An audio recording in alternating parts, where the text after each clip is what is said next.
Good morning, everyone, and welcome to today's call. My name is Dr. Astral Webb, and I am the Director for Health and Family Services here at North American Management. First of all, I do want to welcome all of you on the call today.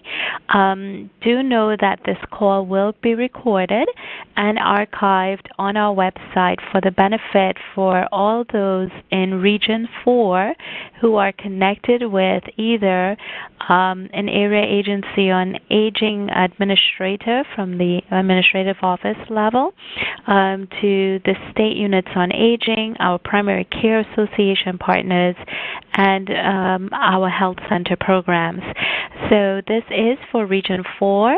These would be organizations and individuals in Alabama, Florida, Georgia, Kentucky, Missouri, North Carolina, South Carolina, and Tennessee.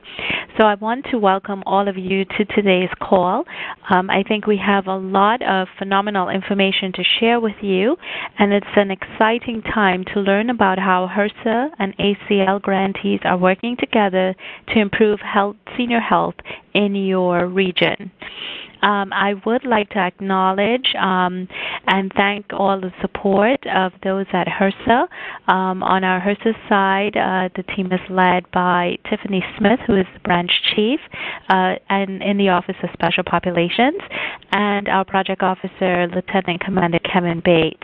And then we would like to also recognize our ACL partners through the leadership of Rick Nichols, Greg Case, and Michelle Wasco, who work very closely with us as we work together with ACL and HRSA on this very initiative. So thank you very much, and I believe most of them are on today's call as well.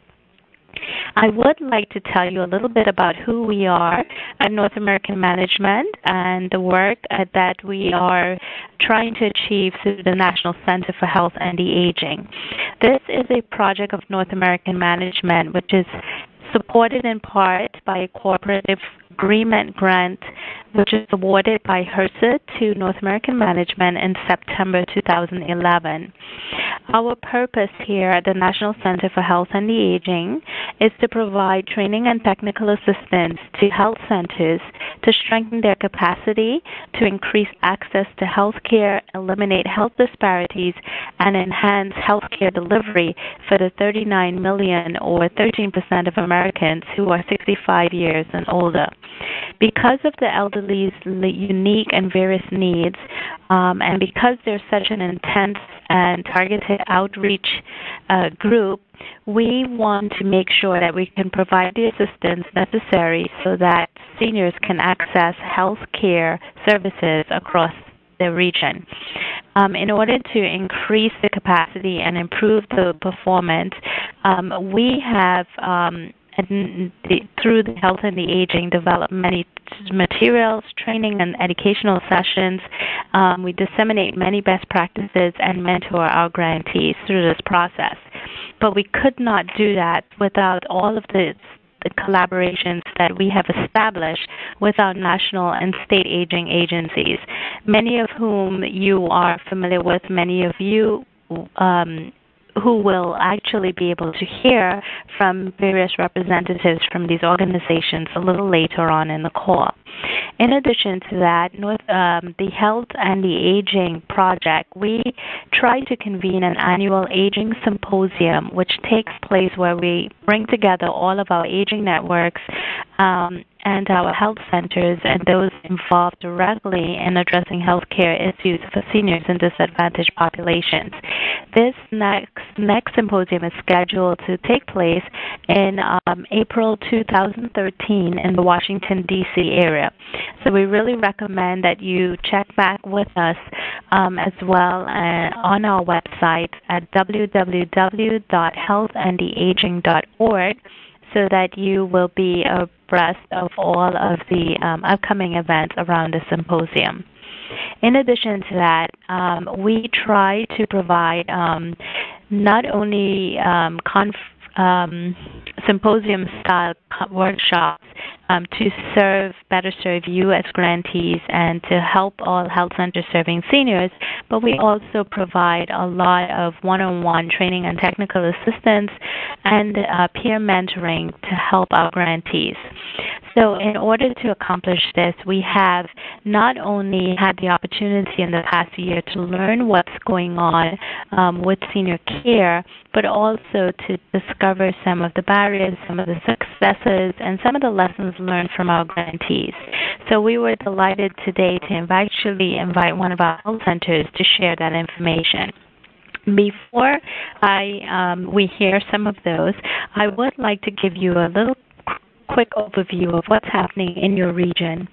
Currently, we know that the total number of patients who are being served by community health centers or health center programs in your region, including all of the states, Alabama, Florida, Georgia, Kentucky, Missouri, North Carolina, South Carolina, and Tennessee, it's approximately 3,430,000 patients. Of that, there are about 196 health center programs that provide this care to those in your regions. But out of that number, the total number of seniors in the entire region is approximately 249,669 individuals. So we recognize from these numbers alone that there's still a tremendous amount of unmet needs and great opportunities to really provide access to quality care for these seniors in your region. I would like to highlight that even in the state of Florida, they have the highest number of total patients being served right now through the community health centers, and most of these are seniors. And senior happens to have the highest number of health center programs in Region 4. North Carolina and South Carolina health centers serve the second and third highest number of seniors in the total Region 4. So we thought it was very, very important for you to know what's happening in your region, and so that you can learn today of ways that you as an agency on aging can work with a community health center to address the senior health issues in your region. So without further ado, I would like to introduce one of our health center grantees who will share a little bit about what's happening at their community health center. This health center happens to be in Georgia, and so I would like to invite Ms. Karen Williams from West End Medical Centers to share a little bit with us. Karen?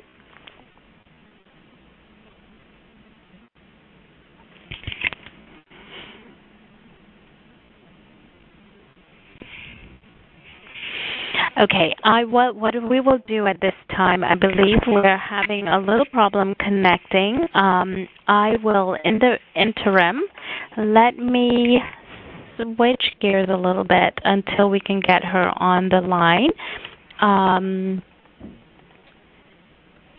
And what we will probably do is I want to just share with you a couple of aging facts, what's happening across the board, and so that you understand some of the needs of our health centers.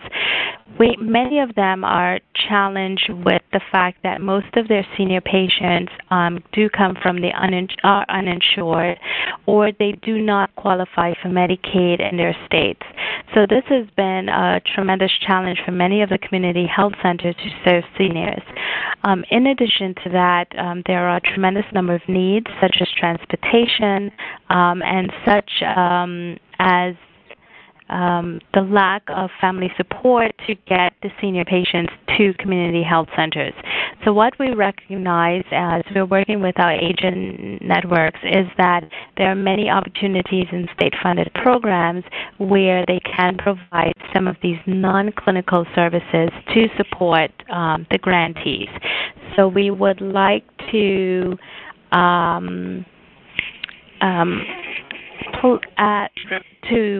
recognize that there is this opportunity, a tremendous untapped opportunity to actually meet the needs of the seniors there. In addition, one of the other great challenges with our community health centers is that they have, in order to meet some of the social, to meet some of the healthcare needs, they really must address some of the social needs. And this is one of the tremendous opportunities that has been accomplished because of our partnerships with the aging networks.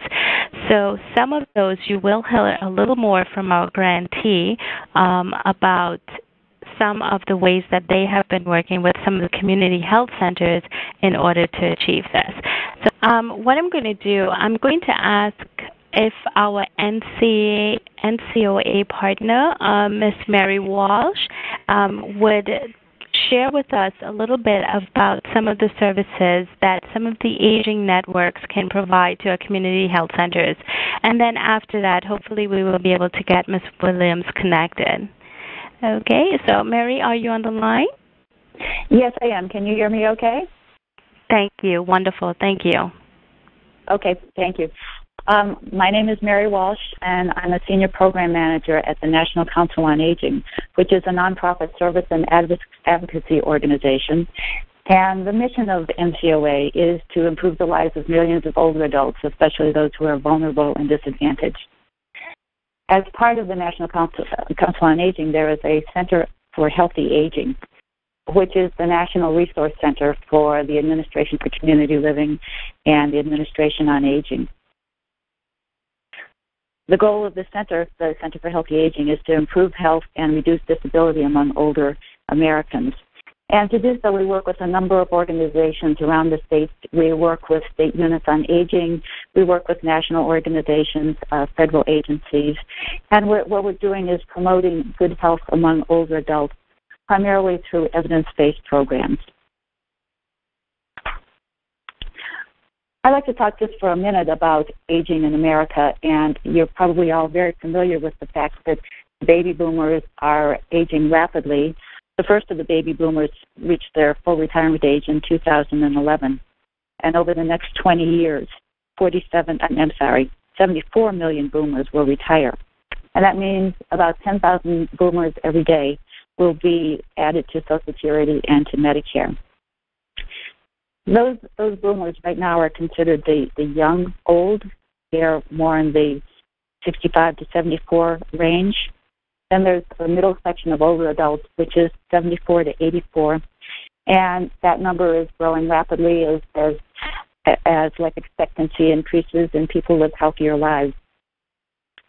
The oldest old, which is age 85 and over, are pretty interesting because if you look at those who are 80 and over, they are the fastest growing segment of the total population, with the growth rate that is twice that of those who are 65 and older. Those 85 and older now represent 10% of the older population, and that's going to more than triple by 2050. So we've got a lot of older adults entering and moving through our population. The Administration for Community Living is a fairly new umbrella organization that has been formed at the federal level. And it covers not only the Administration on Aging, but also the Office on Disability and the Administration on Developmental Disabilities. The mission of the Administration on Aging is to help older adults maintain their health and independence in their communities. And that's now been expanded with the formation of the Administration for Community Living to include individuals with disabilities of all ages. A little bit of history on the Administration on Aging is that in 1965, the Older Americans Act was passed as legislation because legislators felt that there was a lack of community social services for older adults. So they passed the Older Americans Act, which formed the Administration on Aging. And the Administration on Aging is the oversight organization for grants to states for community planning and social services, research and development projects, and training in the field of aging. So older adults can get services through a number of federal programs, but the Administration on Aging is considered to be the major vehicle for the delivery of services, which can be things like nutrition, information and assistance, senior community service employment program. And many of these services are delivered or coordinated through 56 state units on aging. As well as the state units on aging, there's an array of 629 area agencies on aging, at least 20,000 service providers, and several tribal organizations. One of the important new programs that the Administration on Aging has established over the past couple of years are the Aging and Disability Resource Centers, known as the ADRCs. They are ADRCs in almost, if not all, states at this point, and they are a focal point. They are a one-stop place where older adults, people with disabilities, their caregivers, and family members can find out information about services. They can find out about services, a number of different types of services, including things like Alzheimer's and caregiver support, care transitions, options counseling, veteran services, meals and rides, benefits counseling, and evidence-based programs. And I'd like to just talk for a minute about evidence-based programs. Evidence-based programs for healthy aging are proven tools that can deliver health benefits to participants. And also, one of the goals is to change the systems for older adults so that they become activated self-managers, so they are more in charge of their health. There are a number of evidence-based programs, and I'm going to just highlight many of those, but talk in particular about the Chronic Disease Self-Management Program. And that is a program for which the National Council on Aging is the Technical Assistance Center. The Administration on Aging has supported evidence-based programs over a number of years. There was a Recovery Act grant that went to 45 states, Puerto Rico, and the District of Columbia to establish or strengthen evidence-based programs, in particular the Chronic Disease Self-Management Program. And that program went from 2010 to 2012, and there were over 100,000 participants in that program. In September, the Administration on Aging established a new grant opportunity for 22 states for chronic disease self-management education programs. And the goal of this program is to really embed those evidence-based programs into state systems so that they can be sustained over time. The role of the Resource Center in these grants is to provide rapid, targeted assistance to grantees, to provide technical assistance that is targeted to performance improvement and knowledge of best practices, to document and report nationwide participation and capacity, and to conduct a national study to document the individual outcomes. To do this, the National Council on Aging works with a number of partners at all levels. On the federal level, it's the Administration on Aging, the Centers for Disease Control, HRSA, Substance Abuse and Mental Health Services Administration, and the Centers for Medicare and Medicaid Services. At the state level, we're working with state units on aging, state public health departments, state Medicaid offices, and at the local level, there are over 6,000 host and implementation sites that include area agencies on aging, healthcare systems, senior centers, senior housing, faith-based organizations, multicultural organizations, and others. Just briefly, some examples of Older Americans Act-funded evidence-based programs are for physical activity. There's an arthritis exercise program, Walk with Ease, and others. Around self-management, there's the chronic disease self-management, diabetes self-management. There also are evidence self-management programs for pain, for chronic pain, for HIV, and there are a series of online programs as well.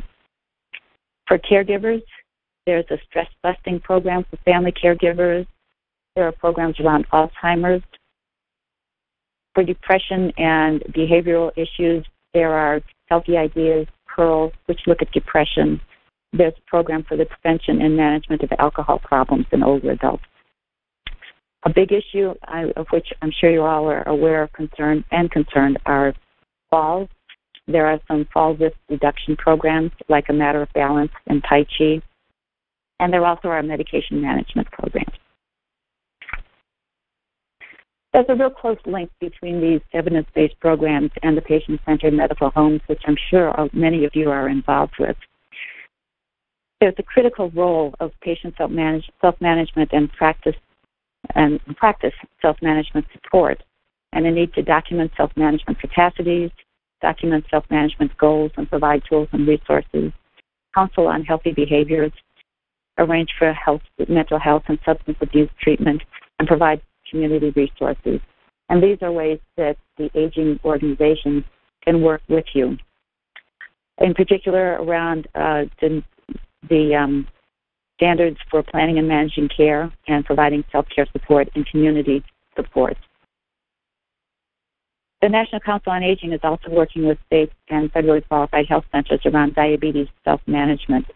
There is a diabetes self-management program, and many states are working together, many area agencies are partnering to get that accredited by the American Diabetes Association and the American Association of Diabetes Educators.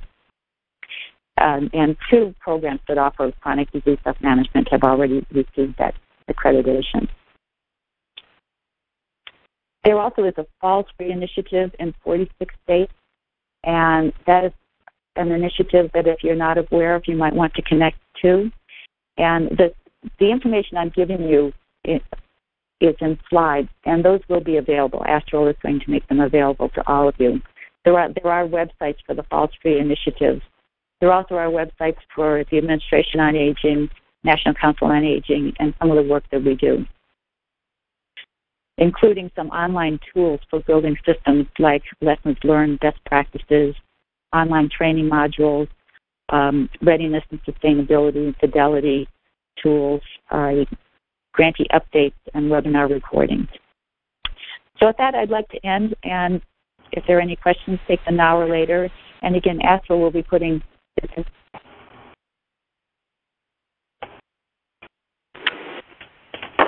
Thank you very much, Mary. We really appreciated that information, and clearly, especially for the benefit of the PCAs and the health centers, there are a tremendous number of resources that can really support our health centers. So now, with much success, I would like to introduce Ms. Karen Williams, who is with West End Medical Centers, one of our grantees, a very strong grantee in your region, and she will share a little bit about the work, their best successes, best practices, and maybe some of the challenges that they've had working with seniors. Thank you, Karen. Yes, hi, good morning. A little trouble there, but I'm on. We provide primary care to seniors that are residing in public housing communities, and that's the integration of primary care as well as behavioral health, in that we provide on-care, whether it is medication assessments, whether it's treatment, diagnosing, including also ancillary services that may be assisting with walking clubs, gardening clubs, any of the other ancillary services that work within the community that we can be an adjunct to. Here in our area, we've seen a little bit of change in redevelopment of communities. So therefore, we've also been involved with some of the redesign, meaning more space for leisure time, whether it's outside space for gardening. So in the midst of all of the changes, we have been able to keep many of our core services intact, many of the chronic diseases that our patients come down for to see. Now, there are quite a few challenges. We've been providing care for about 20 years in a couple of the locations. And I must say that there's an initial trust factor that we've had to overcome. Many of our seniors have had a provider that they have been attached to for a number of years. And where we started off was to augment any of the services that an existing provider that they have, meaning that if it's just to do blood pressure checks, if it's to do screenings, so that, or medication, education, anything that the patient needed so that their treatment plan was consistent and ongoing. And honestly, and sometimes it may have been that we remained an augmentation to their chosen PCP for a number of years until there was that relationship that had been developed, that we then became the primary care provider for them. And in many cases, we still remain the augmentation. Our behavioral health services come into our senior building, and there are group sessions as well as there are individual sessions that a provider provide services to the community. And when I say group settings, it may be at some of the resident association meetings where there's education that's talked about holiday depression, isolation, but oftentimes it's under the direction of the residents of that community where they actually develop a priority list of some of those health education sessions that they're most interested in. And actually those sessions may range from sexual activity to depression to caregiver, but we often allow the residents to dictate what those health services that are most needed in their eye. We've had a wonderful relationship in developing even the coordination of services, and that may be with specialty care to come on site. It may be other ancillary services such as pharmacists to come on site, podiatrists to come on site, to work within those needs of many of the patients that we have been seeing. And we also work very closely with the management of the office and the case management of the building, of the facility. It's not in an isolation, and it's a team-building approach, even if it comes to transportation, where a senior is needed to go out into for specialty care. So we work with transportation for them, home services, if home services are needed to come in, but really just a coordinated effort of all the services that are needed for the seniors to have an existing quality of life within their community. It's an ongoing and unfolding opportunity. We know that chronic illnesses are still pretty pervasive. However, there are other new challenges that we find ourselves also involved with. Let me back up. Not necessarily challenges, I'll say opportunities, as it may deal with family members, and policies for the facility, how many persons can reside in an apartment, and how we come into play with that. Oftentimes it's with grandchildren, whether it's overnight or a long period of time. So we often become the core and sometimes the mediator, so that the provider is not just there treating the pathology, but the provider is actually there as an adjunct to the living of the community. We're there twice a week, and then having other services come in intermittently, that being health education, that being behavioral health, that being ancillary services, and even health education sessions where we have an outside provider come in to talk about various health education topics. And it's I can't say enough that it's enhanced by a teamwork approach. And I pretty much describes it probably what many are already doing, but it is really worthwhile. Many our comprehensive sites are within about a 5 to 10 mile radius, so that we are actually there as an access point or a bridge to get into more comprehensive services where it may be x-ray, where it may be dental services that we have at one of our nearby satellites. And now I'll just open it up for any questions.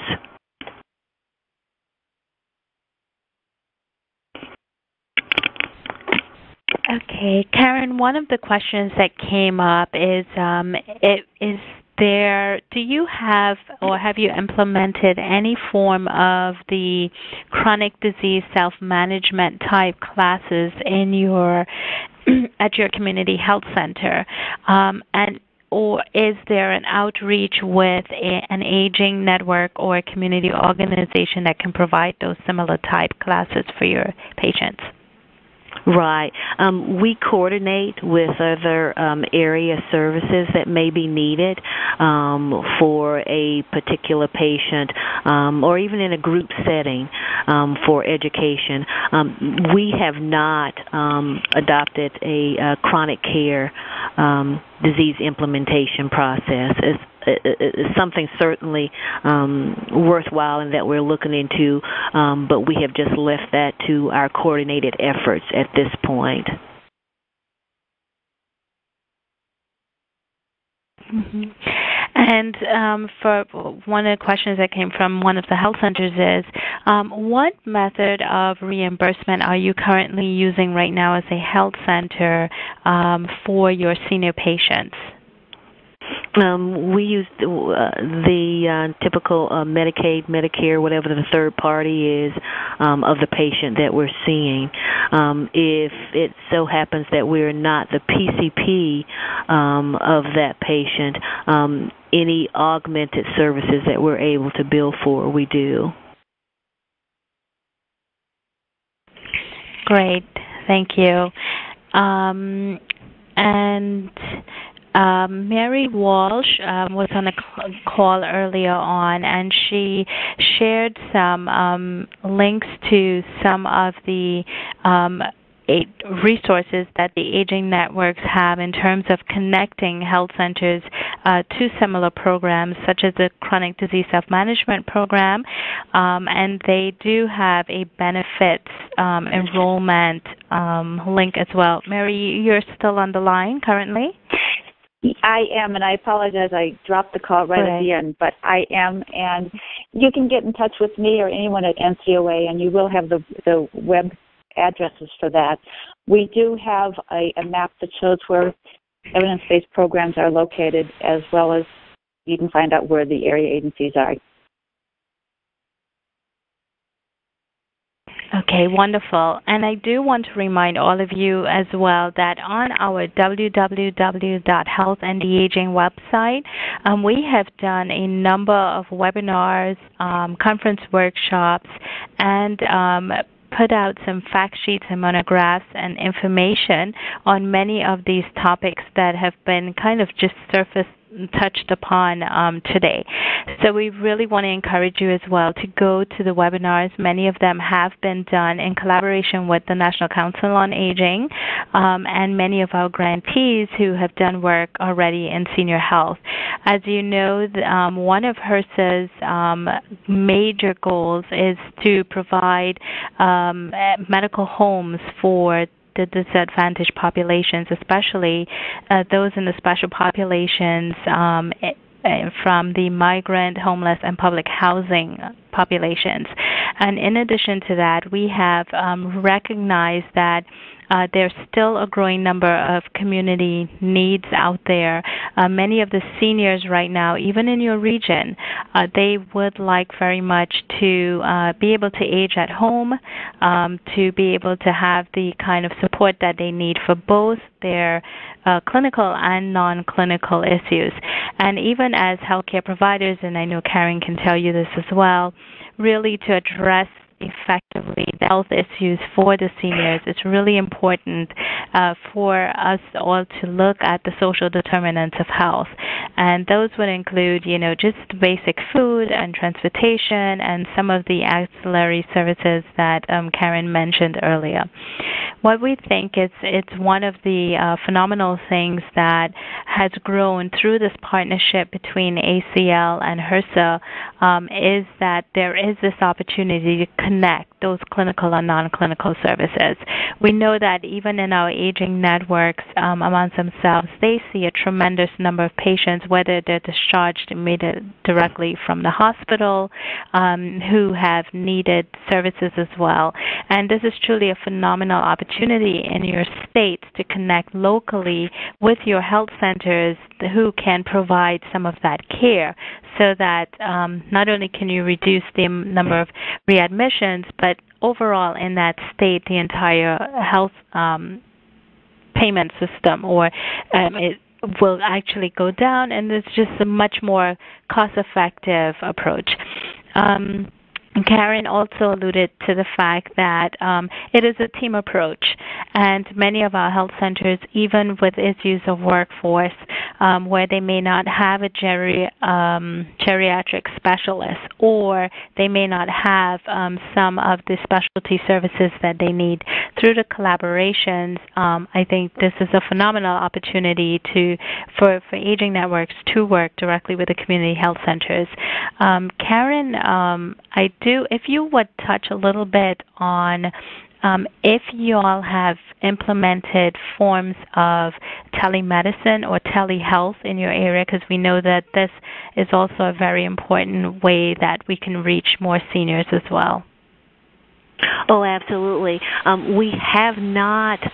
We are certainly looking into it. We've actually started conversations, cost, and even partnering with an agency that does have telemedicine. However, it's with behavioral health and pediatrics and not with our senior population, but it is definitely something that we are looking into very aggressively. It absolutely does not take the place of having someone on the end with the patient that's also quite knowledgeable of their need, knowledgeable of the community, and knowledgeable of services of the area. However, the technology aspect with the telemedicine and the diagnosing with pathology is just phenomenal. We've seen it in other areas. So it is definitely one that we're looking into for our senior population, which would greatly enhance the time that our seniors have to come out and have their health care needs. It'll also help with garnering other services such as specialty care that we're able to connect so that there's not that grave transportation need and then the time to get there.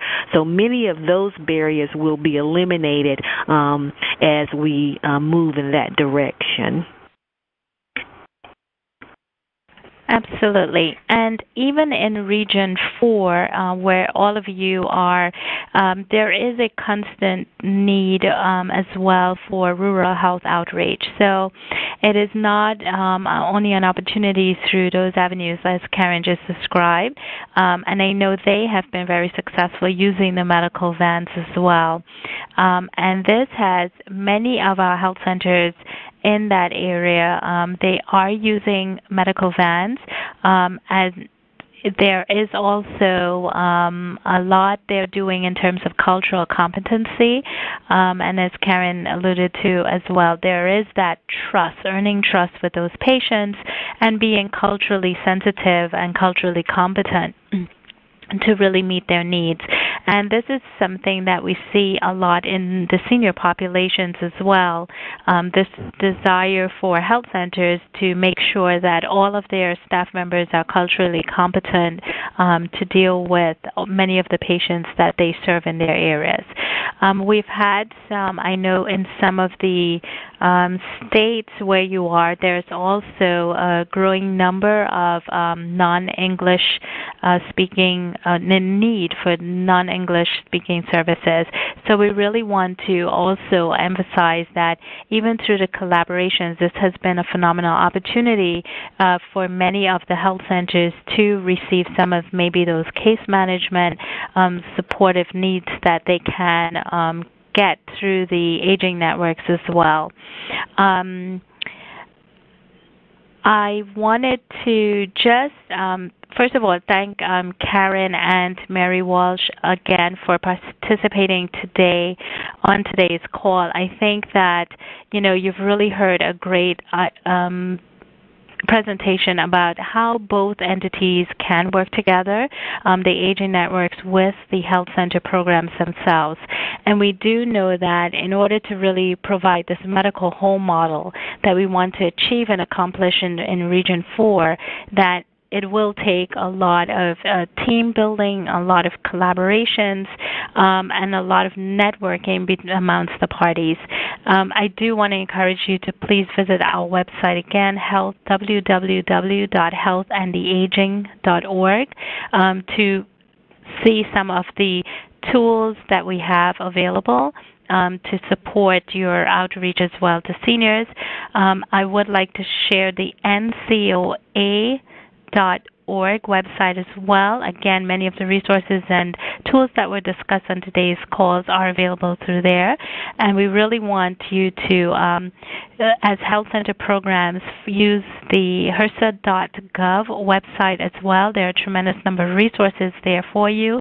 On the aging side, AOA.gov has a list of tremendous resources as well. One of the areas that we see in the senior population, as Karen alluded to, there are a lot of, in terms of the behavioral health issues, depression. We also see a lot of elder abuse. And AOA has on their website a toolkit that has been very, very helpful as well to the health centers to kind of screen their patients for elder abuse. And then I would also like to share that info4.org, on their website, they also have an awesome elder locator, which for the health centers, it's a great benefit for you to be able to identify additional supportive services to help meet the needs for your senior patients. We know that clinical and non-clinical needs, the social needs, and when they're all met together, we can do so much to impact in healthcare, especially for seniors.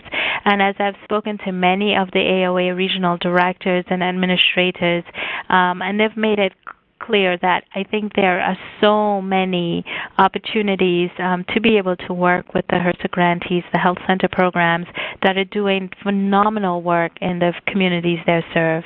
But yet we know there are still not enough programs available, but we do know that through the strengths of the collaborations, we can build so much more into services. Our HRSA grantees periodically apply for several types of grants to support those needs, not only through HRSA, but also many other community grants that can support that work as well. So through the partnerships with the aging networks, that also gives them an opportunity to expand even on further and beyond. And we've had grantees share with us that they've been able to get glasses for their patients or help them get walkers or hearing aids. These services are not reimbursable currently, many of them, by Medicare, by Medicaid, especially for the uninsured populations. But we do know our health centers are still doing a lot, making a lot of tremendous sacrifices to make sure that the needs are truly met for the patients themselves. So we are really delighted that we have these state areas and agencies on aging networks, as well as these health centers who are now going to be actively working on the ground. I really want to encourage all of you, if you would like to connect with a health center or an aging network and you cannot directly get in contact with the different facilities, feel free to contact us here at North American Management, and we'll be happy and delighted to try and get you connected. Again, my contact information, and I will share it with you so you can reach me at any point in time. My phone number is 703-812-8822. My email address is aweb, AWEBB at NAMGT.com. So please feel free to contact me if you would like to learn more from West End Medical, from Ms. Karen Williams, about some of the things that they are doing, that may be a model that you can implement, and in your region, feel free to contact them. There are many of our grantees who are on this call today who are also doing some tremendous outreach for the seniors in their communities, and we'll be happy to connect you as well with some of those health centers. For all of our Aging Network partners, we want to thank you so much for reaching out to collaborate with us on the health centers to really help them provide a true comprehensive medical home model in addition to the work that they're doing, but now they can actually reach out to seniors who have great unmet needs. So I don't know if we have any further comments from our presenters today. I will leave you with some of the last words. But Karen Williams, thank you so much for taking the time out. It's really hard when you leave your health center to participate on these calls, but we do appreciate your time and your dedication to the communities that you're serving, you and your staff, of course. Oh, thank you so very much. I'm happy to be able to share, and hope I've shared in a way that brought interest. If there's just the last few words I'd like to leave is that we really had to think out of the box. Not always is the model that we've used a provider, a physician, but it may be a full team approach from outreach to health education to behavioral health. So it really depends upon what model would best work to get the seniors that you're working with to utilize services so that you can coordinate the best health care for them. Thank you for that. And Mary Walsh, as always, we are really delighted to have the National Council on Aging as one of our collaborative partners. And so thank you for sharing all the resources. As Mary said, we will make the PowerPoint available, a PowerPoint of resources available on our website. And this call today will be archived, so you're more than welcome to share it with other aging networks and health centers who can learn a little more about how you are working together collaboratively. Again, to all of our regional area on agency administrators, state units on aging, primary care associations, and health centers programs that have participated today, HRSA, and we would like to thank all of you for joining today's call. And feel free to contact me again here at the North American Management if you have any further questions on how we can help you connect the services to improve senior health in your Region 4. Thank you, everyone. Thank you.